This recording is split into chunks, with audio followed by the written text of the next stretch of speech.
Dans l'éducation, on va être très mauvais. On va pas forcément nous apprendre à savoir se débrouiller dans un milieu où on est censé parler anglais. Par contre, tout ce qui va être à l'écrit, etc., là, pour le coup, oui, on va être très bon. Moi, je trouve qu'on apprend vraiment de façon très descendante, où on travaille pour les examens et par exemple, nous, on s'entraîne tout le temps à des compréhensions orales, à des expressions écrites, etc.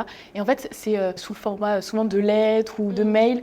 Et en fait, on est entraîné qu'à ça. Et moi, du coup, j'ai un peu de vocabulaire concernant la com, mais je suis nulle en anglais, quoi. Ouais, moi je suis assez d'accord, il faudrait peut-être un petit peu plus mettre l'accent sur l'expression orale, que ce soit en classe avec les professeurs ou même avec des natifs dans la vie de tous les jours. Mais d'un autre côté, je trouve qu'en classe, on n'est pas forcément super à l'aise de parler devant tout le monde en anglais. Et peut-être qu'on est par trop gros groupe C'est pour ça, il y a parler anglais des fois. beaucoup trop d'élèves dans Ouais, chaque c'est classe. ça. Déjà pour le professeur, c'est intenable de pouvoir donner la parole à tout le monde. Et puis forcément, dans une classe où on est 30, on n'a pas tous le même niveau. Moi, je me souviens quand j'étais au collège, tout bêtement, il y avait les plus forts, tout le monde les regardait, était émerveillé, t'avais les plus nuls qui n'osaient pas parler, on était assis au fond de la classe.